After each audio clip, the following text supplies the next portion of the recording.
We are people of all different faiths. You're about to hear theological reflections of different faith perspectives. They are all answering one question. Why is it important that we shelter the shelterless? Jesus was a person who totally identified with people who have no shelter. He once said, "Foxes have holes and birds have nests, but the Son of Man has no place to lay his head." When Jesus came into this world, he was born outside because there was no room for him at the inn. And when he died, it wasn't inside a building, but out in the open, stripped of his clothes and exposed to public ridicule. Who is more shelterless than a man nailed up on a cross? As Christians, we affirm the dignity of every human being and affirm the right of everyone to a habitat that would allow for them for life and life in abundance.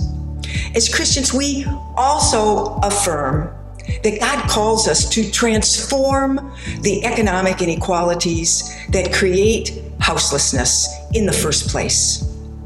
Jesus said that when you care for someone who is hungry or naked or in prison, all things that houseless people experience on a daily basis, we are actually caring for Jesus himself. In a teaching that his followers still claim today, Jesus said, "Whatever you do for the least of these, you have done for me." So why is it important to shelter the shelterless? I come at this from the perspective of being a Quaker. And one of our major beliefs is there is that of God within everyone. So there really is no other. Life circumstances can mean that any of us could be homeless at any point during our lives. So it's important to reach out to that of God within the other person, realizing that there, but by the grace of God, any of us could go. As a follower of Christ, it's important to pursue justice in the world. And the situation with homelessness is no different. Why we need to help the shelter for the homeless family and the people.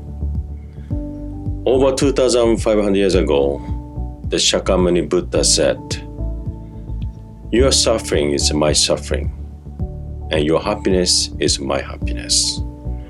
When Shakyamuni Buddha was alive in India, he always helped the people, those who suffer without food and place. So he invited those people to join his retreat and share the food and place to sleep.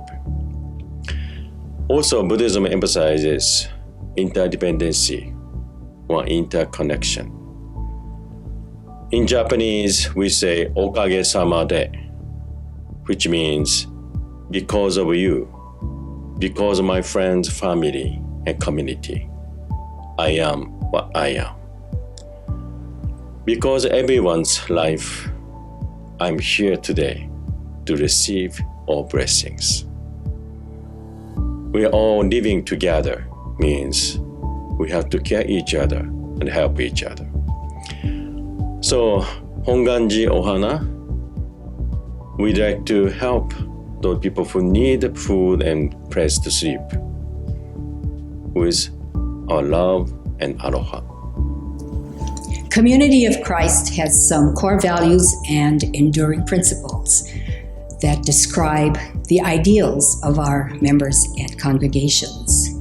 There are 9 of them, but 4 of them seem to best express our responsibility to help shelter the shelterless.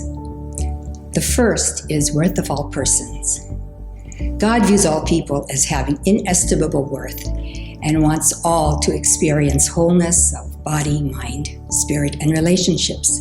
And we are called to challenge systems that diminish human worth. The second is grace and generosity. Having received God's generous grace, we respond generously and also accept the generosity of others. We share. Third is blessings of community.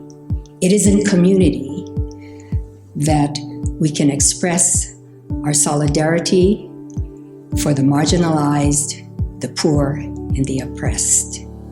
Communities can provide opportunities for all people. The fourth is responsible choices. We believe that our stewardship is to make responsible choices that positively affect others, and in turn, help others to make their own positive choices. And it's because of these core principles, among others, that we believe that it is our responsibility to assist in sheltering the shelterless. I would like to take a few minutes to talk to you, not just for my Protestant Christian faith, but also as a local resident of the Big Island of Hawaii. Now, although the Bible tells me in regards to the less fortunate that whosoever is generous to the poor lends to the Lord, and the Lord will repay him for his deed, but it's more than just given in order to receive something in return for our benefit.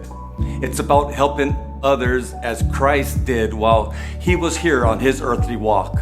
Regardless of our faith, creed, religious background, whether an atheist or a believer, political status, nationality, or color of our skin, when there is a human crisis that we are able to help as a first responder, all these things doesn't matter.